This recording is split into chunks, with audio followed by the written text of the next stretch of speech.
우리 성가대에게 묻겠습니다. 성가대는 이렇게 찬양할 때, 예배 때 나올 때 많이 떨립니까? 안 떨리세요? 떨린다고 인정하시는 거예요? 네. 그럼 저는 여러분 떨릴까요? 안 떨릴까요? 이 설교할 때. 비밀에 붙이겠습니다. 이따가 말씀 나누다가 그때 제 비밀을 밝히도록 할게요.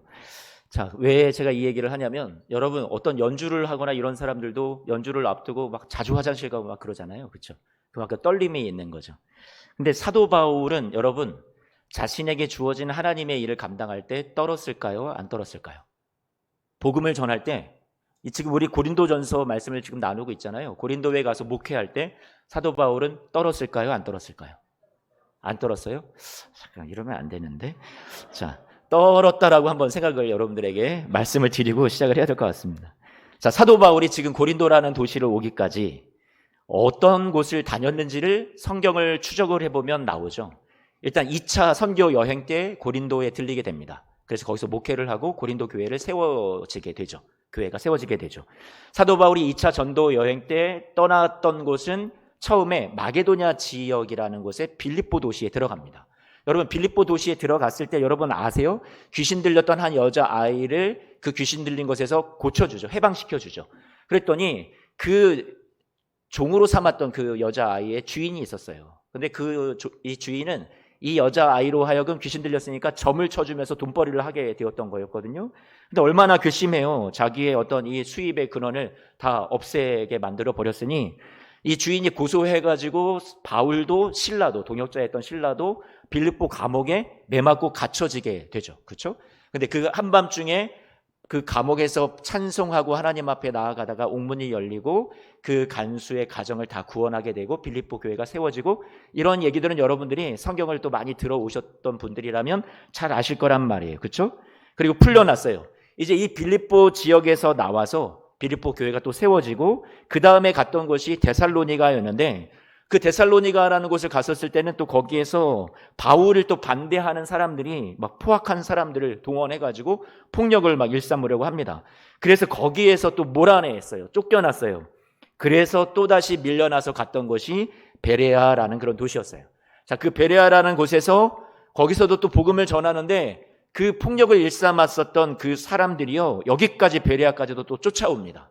그래서 바울이 여기에서도 또 피해서 어디로 걸음을 옮기게 되냐면 아덴이라는 곳으로 가게 돼요. 아덴. 지금 아테네라는 그런 곳이겠죠.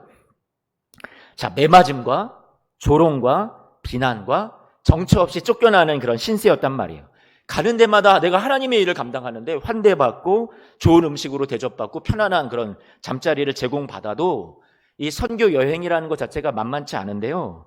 그런데 가는 데마다 반대하는 사람들이 있고 매맞기도 하고 갇히기도 하고 죽을 뻔한 위기를 많이 겪고 있으니 여러분 얼마나 힘들겠어요. 자, 이제 아덴에 도착을 했단 말이에요. 근데 그 아덴에서 사도행전 말씀을 보면 우리가 이제 고린도서 말씀을 이렇게 나누고 묵상을 하는데 사도행전 말씀을 병행해서 옆에서 같이 보면 조금 더 상세하게 이 당시의 상황을 이해할 수 있고 알게 됩니다. 그래서 사도행전 17장 말씀을 보니까요. 17장 32절에 이렇게 써 있습니다. 이 아덴이라는 곳에서 바울이 복음을 전하는데 거기서 예수님의 그 부활을 듣고 나서 어떤 사람이 막 조롱하는 사람이 있었다라고 얘기를 하는 거예요. 분명히 17장 32절 그 뒤에 말씀을 보니까 내가 더 듣고 싶다 하는 사람도 분명히 있었겠죠. 사역의 열매도 있긴 하지만 조롱하는 사람들이 있고 분명한 반대가 분명히 또 있었어요. 그래서 18장으로 한 번 더 넘어가면 바로 그 다음 장에 이렇게 말합니다. 그 후에 바울이 어디를 떠났다고요? 자, 이제 아덴을 떠나서 고린도에 이르렀다. 이렇게 말씀하고 있어요. 자, 이 고린도에 이르기까지 바울이 굉장한 어려움과 낙심케 할 만한 일들을 계속 겪어왔다라는 것을 알 수 있죠. 그렇죠? 자, 그런데 그동안 동역해왔던 사람들은 어디 갔나요? 누가도, 실라도, 디모데라는 동역자들도 다 그 아까 빌립보, 유럽의 첫 관문이었던 그 마게도냐의 빌립보에 남아서 교회를 바울이 떠난 이후에 돕고 있었단 말이에요. 그러니 바울은 홀홀단신으로 지금 여러 도시를 거쳐서 아덴에도 들려서 복음을 전하다가 또 거기에서도 물러나서 이 고린도라는 도시까지 한 80km 정도 되거든요, 거리가. 거기를 혼자 오게 됩니다. 건강도 별로 좋지 않았어요. 여러 번 매 맞았어요. 갇혔어요. 죽음 직전까지 갔다 왔던 사람이에요. 그러면 몸이 쇠약해졌겠죠. 자, 예수 그리스도의 그리고 복음을 가지고 그래도 복음을 가지고 고린도에 들어섰지만 이 도시가요 만만치가 않습니다. 그 당시에 고린도 사람 같다, 고린도 같다 이런 표현이 그 당시에 하나의 어떤 표현이었어요. 지금으로 말하면 사전에 등재되어 있는 표현이란 말이에요. 고린도 같다 이렇게 표현하면 엄청나게 음행을 하고 세속적이고 퇴폐해버린 문화에 젖어버린 사람이다 이런 표현과 똑같은 표현이었습니다. 그러니까 이 고린도라는 곳이 얼마나 어두운 도시였고 죄악이 가득한 도시였는지 알 수 있겠죠. 바울이 이 도시, 이 거대한 도시, 이 경제적으로 부유하고 많은 사람들이 자기의 것들을 자랑하는 이 도시에 왔을 때 위축되기에 충분했단 말이에요. 바울이 두려워하기에 충분한 도시의 환경이었단 말이에요. 바울이 대체 이곳에 와서 어떻게 복음을 전하고 어떻게 목회를 할 수 있었을까요? 그리고 어떻게 교회가 고린도에 세워질 수 있었을까요? 그나마 다행인 건요. 얼마 후에 고린도에 왔을 때 얼마 후에 실라도 디모데도 두 동역자가 같이 와서 이 고린도에서 사도 바울이 외롭게 지금 복음을 전하고 있으니까 같이 힘을 실어줍니다. 사람이 동역자가 생기니까 조금 더 힘이 날 것 같아요. 그 말씀을 사도행전 18장에서는 이렇게 말해줍니다. 5절 말씀을 볼까요? 실라와 디모데가 마게도냐 빌립보에서 내려와서 바울이 하나님 말씀에 붙잡혀 유대인에게 예수님 그리스도라 밝히 증언하니, 이 말은 둘이 와가지고 같이 도와주니까 바울이 힘을 얻어가지고요 막 용기가 나서 밝히 유대인들한테 복음을 또 증언했다라고 얘기를 해주는 거예요. 그렇다고 해서 그러면 이제는 형통한 길이 쫙 열리나 그랬으면 좋겠는데 6절 말씀을 보니까 6절 말씀 그들이 또 대적하여 어떻게 했다고요? 비방했다라고 해요. 그러니까 바울이 내 동족에게 너무나도 복음을 전하고 싶지만 이렇게 대적하고 비방하는 것들이 너무나도 극심하다 보니까 바울이 또 실망할 만한 일이 또 찾아온 거죠. 더 이상 동족인 유대인들에게 복음을 전하지 못하고 이제 그럼 이방인에게로 갈 수밖에 없다라고 바울이 방금 읽은 말씀에서 판단을 했던 겁니다. 여러분 어때요? 고린도라는 도시가 만만치 않다라는 거, 너무 드세다라는 거 알 수 있겠죠. 대적하는 사람들도 많대요. 이 세상에 가장 드세고 거칠고 높은 그런 어둠의 도시가 이 바로 항구 도시였던 고린도였다고 생각을 하면 되겠죠. 그곳에 지금 바울이 떨궈져 있는 것만 같습니다. 자, 그러니까 바울이 뭐라고 얘기하냐면 이제 오늘 저와 여러분들이 읽었던 고린도전서 2장 본문의 3절 말씀을 보니까 그래서 바울이 이 말이 나온 거예요. 같이 한 번만 좀 읽어볼까요? 2장 3절입니다. 내가 너희 가운데 거할 때에 약하고 두려워하고 심히 떨었다. 너희 가운데 거했다는 말은 너희 가운데 내가 목회할 때에 내가 고린도 도시에 머무는 기간 동안에 나는 어땠다고요? 약하고 두렵고 심히 떨었던 사람이야. 이렇게 고백을 합니다. 어떠한 마음으로 이곳에 있었는지 여러분 바울의 심정이 좀 느껴지셔야 되는데요. 그런데 다행인 건 그렇게 약하고 두렵고 떨리는 마음으로 고린도에서 목회를 하고 복음을 전하는데 하나님이요 바울을 위로해 주십니다. 와, 다행이죠? 같이 보면 7절, 8절 사도행전 18장의 7절과 8절인데요. 같이 한 번만 읽어볼까요? 시작. 아까 유대인들이 대적했다고 그랬잖아요. 그러니까 장소를 옮겼습니다. 복음을 전하는 장소를. 그래서 하나님을 경외하는 디도 유스도의 집에 들어갔어요. 그런데 거기에서 분명히 대적들이 많았던 종족들이었지만 아주 좋은 사람이 구원을 결실을 얻게 됩니다. 8절에 회당장 그리스도가 온 지방과 더불어서 주를 믿으며 수많은 고린도 사람도 듣고 믿어서 어떻게 되었다고요? 세례를 받게 되었다. 여러분 그의 복음 사역에 있어서 너무나도 힘들었던 환경이 맞아요. 정말로 너무 감당하기가 어려웠던 도시가 맞아요. 그렇지만 주님께서 어떻게 해주셨어요? 열매도 맺게 해주시고 또 위로해 주시는 그 때때마다 곳곳에 하나님께서 이 바울을 지쳐 포기하고 쓰러지지 않도록 다시 세워가시는 주님의 위로가 여러분 보였던 거예요. 위로가 되죠. 자, 그리고 그 밤에 바로 이어서 뭐라고 주님께서 나타나셔서 바울에게 위로와 격려를 주시는지 한 번 더 보세요. 9절 말씀 보니까 이래서 바울이 쓰러지지 않았던 거예요. 포기하지 않았던 거예요. 같이 한번 읽어봅니다. 시작. 밤에 주께서 환상 가운데 바울에게 말씀하시되 두려워하지 말며 침묵하지 말고 말하라. 얼마나 힘이 되겠어요. 주님이 나타나셔서 두려워하지 말고 침묵하지 말고 말해. 두려움과 약함과 떨림 가운데 그 고린도 교회에서 목회를 하는 이 바울에게 주님께서 나타나셔서 직접 말씀해 주시는 거죠. 두려워하지 마. 너는 담대히 말해야 돼.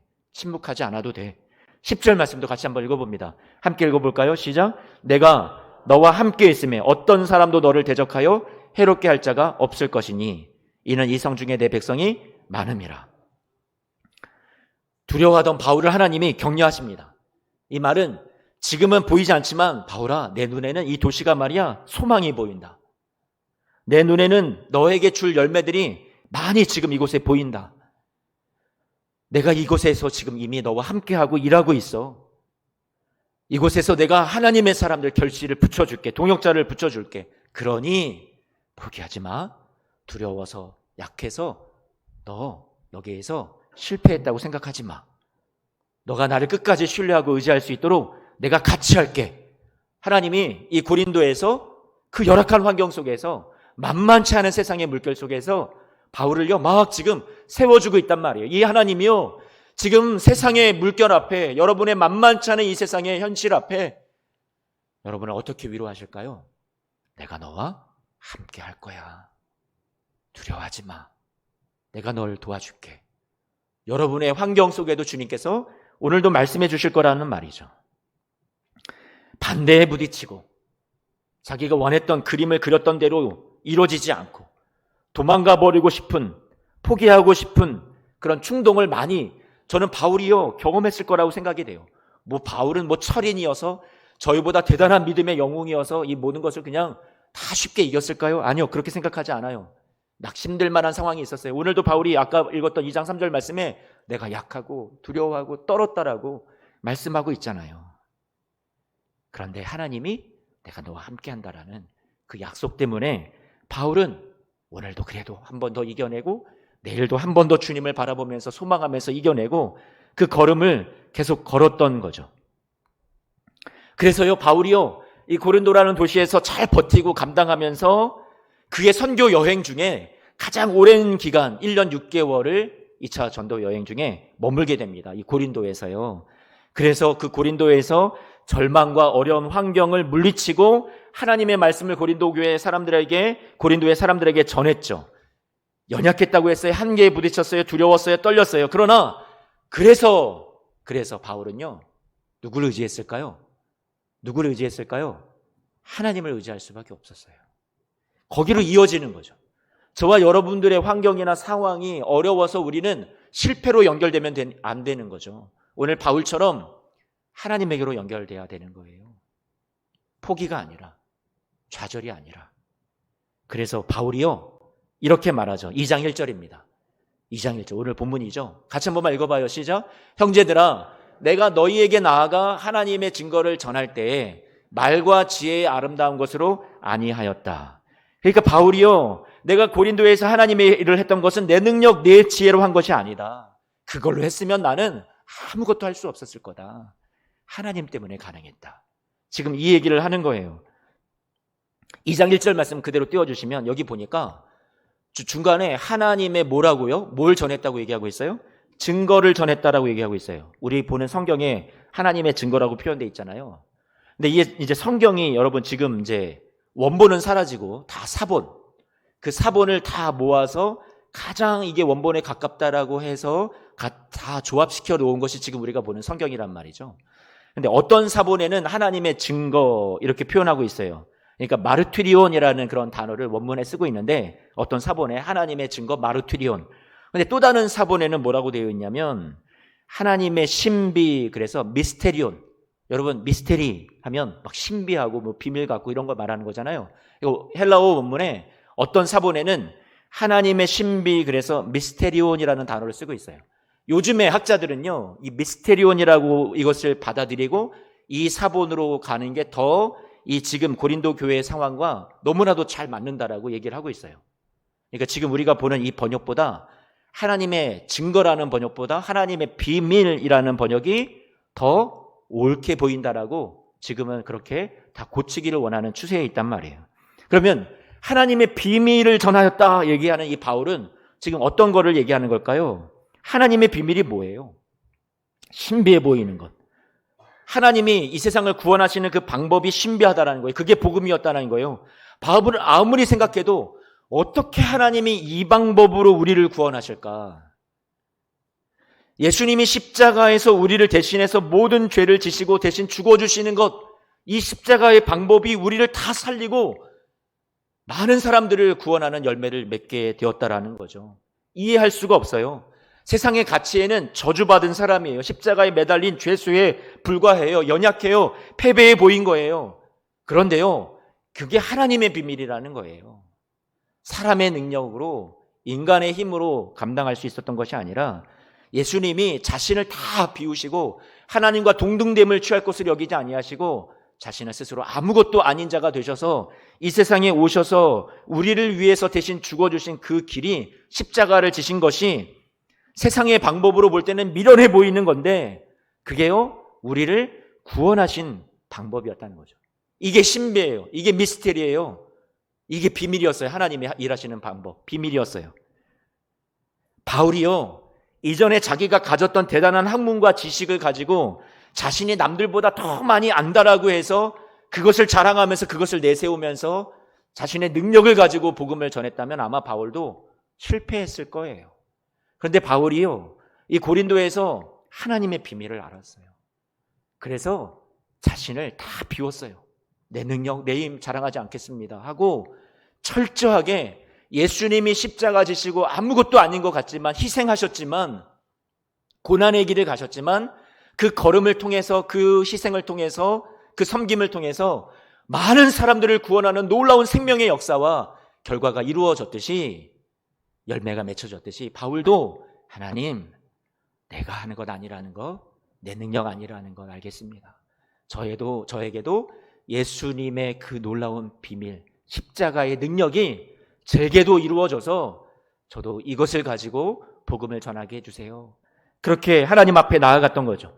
그래서요, 바울이 2장 2절, 오늘 본문의 2장 2절 말씀을 보니까 이렇게 고백하는 거예요. 우리 같이 큰 소리로 함께 읽었으면 좋겠어요. 같이 읽어볼까요? 시작. 내가 너희 중에서 예수 그리스도와 그가 십자가에 못 박히신 것 외에는 아무것도 알지 아니하기로 작정하였습니다. 그래요. 내가 고린도 교회 너희 가운데서 목회하고 하나님의 일을 할 때 나는 약한 자고, 나는 두렵고 심히 떨리는 자지만 나는 이 십자가의 복음의 능력을 믿어. 내 방법으로, 내 지식으로 전하는 것이 아니라 하나님이 구원하신 이 놀라운 신비스러운 십자가의 방법으로 내가 목회를 합니다. 그렇게 하나님 앞에 나아갔던 거죠. 그래서 고린도전서 2장 3절 한 번 더 읽으면 내가 너희 가운데 거할 때 약하고 두려워하고 심히 떨었다. 그래서 나는 절망했다, 포기했다, 이 얘기를 하려는 게 아니에요. 항상 이 마음으로 내가 하나님 앞에서 내 능력 비워내고 하나님의 능력을 달라고 매달릴 수밖에 없었다라고 얘기하는 거죠. 아까 성가대에게 물었잖아요. 성가대 서시기 전에 떨리시냐고요.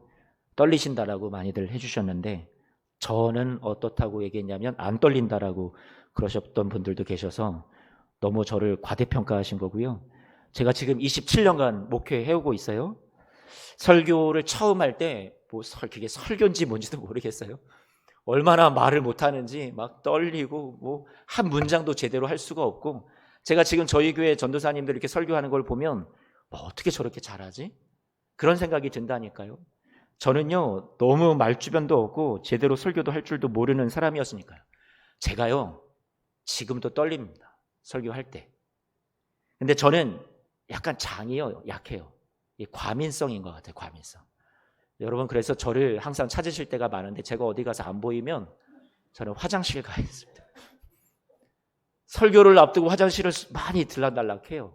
왜요? 막 긴장되니까. 그래서요, 제가 하고 싶은 말은, 그러면 그렇게 떨리는 만큼 제가 오늘 바울처럼, 그래, 내 능력 아니지, 내가 할 수 있는 것 아니지, 하나님을 의지해야지 하고 하나님 앞에 막 매달렸으면 좋겠는데, 도우심을 구했으면 좋겠는데, 여러분, 떨리면 뭐예요? 화장실만 들락날락 긴장만 갖고 있으면 뭐예요? 이 바울과는요, 그 깊이가 다른 거죠.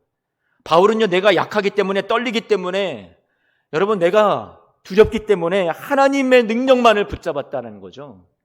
그런데 저는요, 이 떨림과 두려움이 있으면서 이렇게 믿음을 갖고 연약한 존재이면서도요, 하나님 앞에 여러분을 더 말씀 가운데 세우기 위해서 막 매달리는 어떤 그런 부분보다 늘 제가 이제 그렇게 매달릴 때도 있긴 하지만 제가 설교를 준비할 때 많이 힘쓰는 부분이 항상 어떤 것이냐면 내가 더 신학적인 내용, 어떤 책들을 많이 읽고 어떤 더 좋은 책을, 주석서를 보고 거기에서 이런 내용이 있어? 이런 새로운 내용이 있어?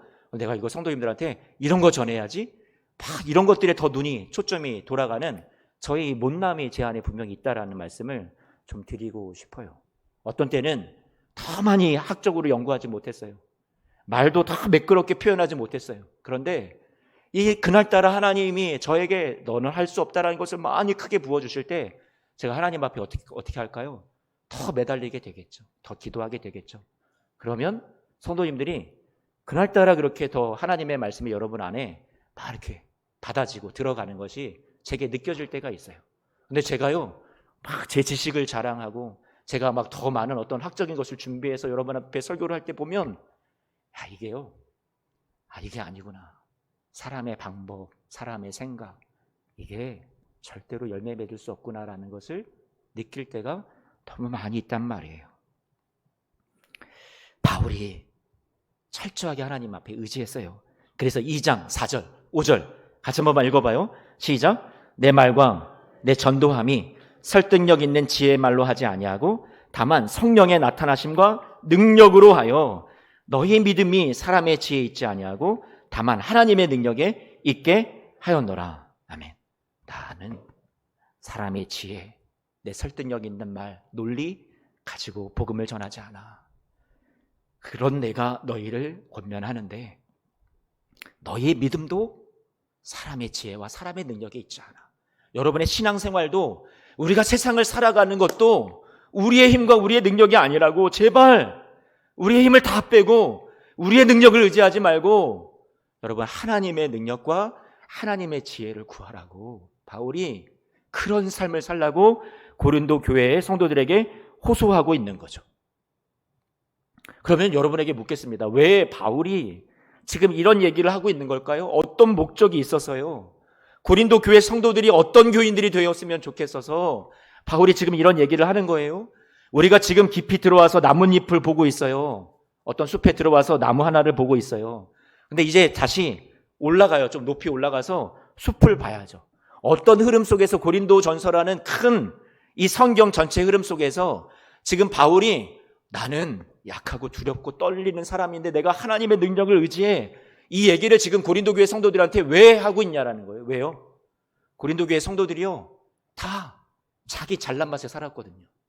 내가 능력이 많다고 생각했거든요. 내가 가진 게 많다고 생각했거든요. 내가 너보다 더 많이 배웠어. 내가 너보다 더 많이 가졌어. 내가 너보다 더 많은 은사를 받았어.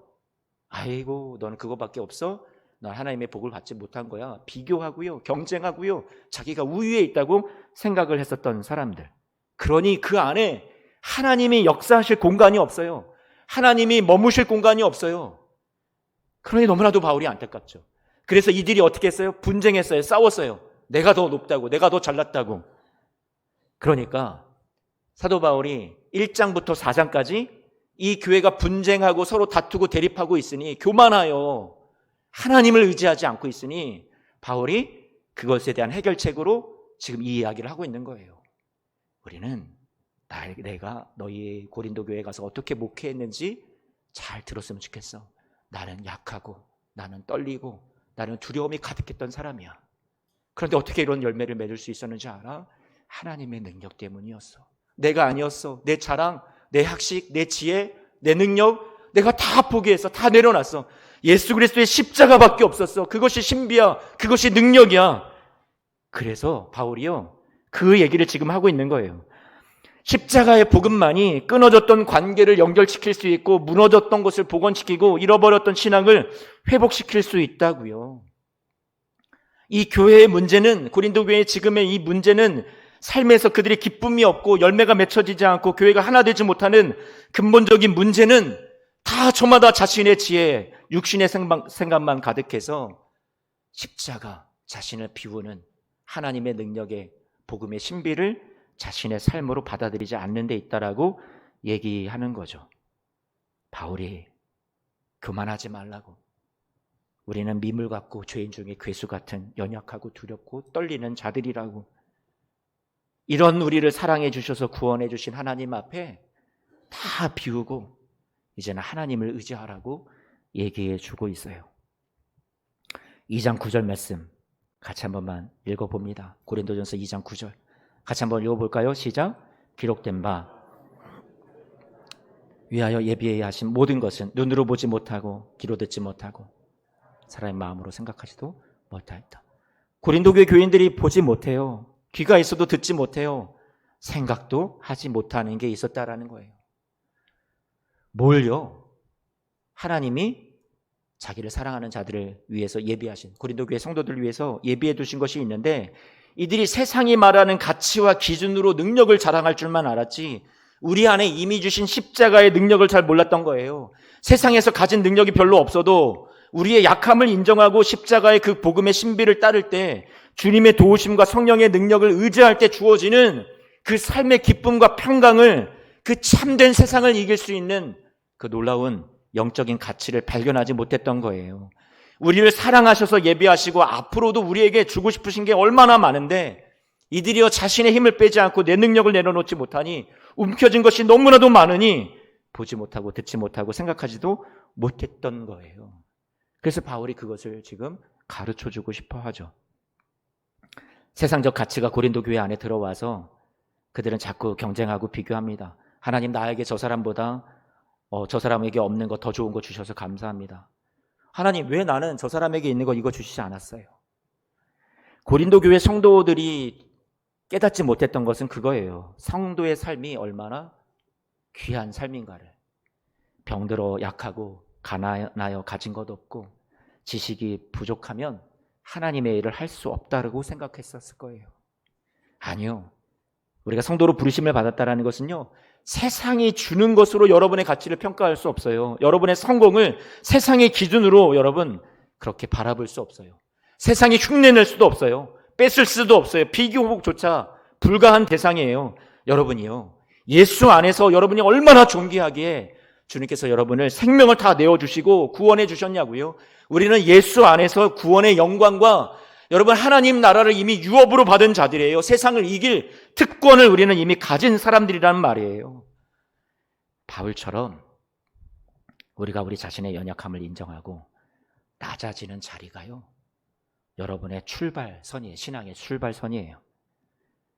그런 연약한 우리 안에 그때 우리는 하나님의 능력이 임했다라는 것을 그때서야 비로소 깨닫게 돼요.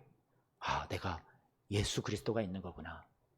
세상의 것은 없어서 나는 복받지 못한 자인 줄 알았는데, 아, 내 안에 가장 귀한 능력이 되시는 예수님이 있는 거구나. 그래서 오늘도 하나님의 예수 안에서 오늘 하루를 살아갈 힘을, 위로를, 소망을 저와 여러분들에게 세상이 줄 수 없는 평강으로, 능력으로 채워주셔서 여러분 만만치 않은 고린도 같은 이 세상 여러분에게 능히 살아갈 수 있도록 소망을 주시고 은혜를 베풀어 주실 줄로 믿습니다. 우리는 힘들 거예요. 연약할 거예요. 또 실수하고 실패할 때가 많을 거예요. 그런데 우리가 그런 연약함을 하나님 앞에 인정하는 거예요. 그럴수록 하나님, 나는 주님의 도우심이 아니면, 주님의 능력이 아니면 나는 할 수 없습니다.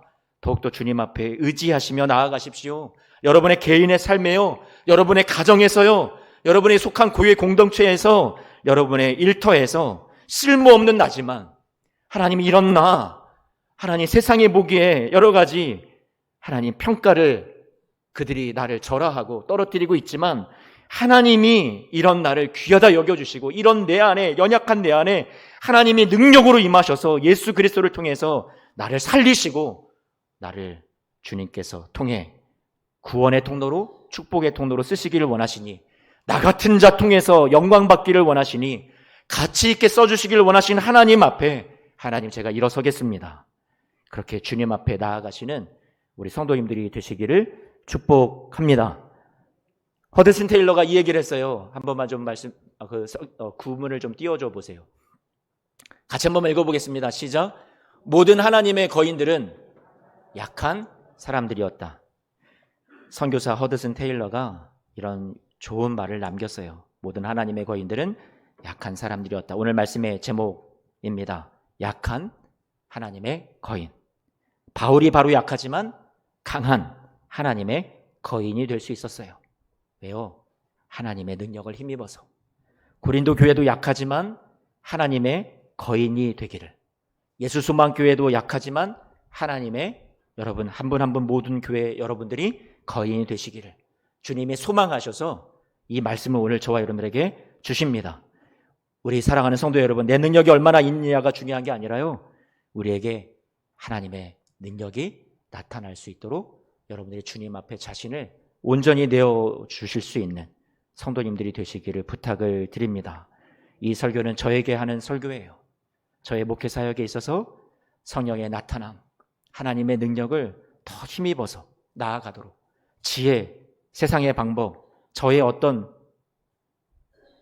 잘 갖추지도 못한 저의 능력 이런 것들 의지하지 않고 하나님 앞에 더 하나님 의지하면서 저에게 주어진 이 목회를 감당해 나가기를 위해서 연약한 저를 위해서 부족한 저를 위해서 기도해 주십시오.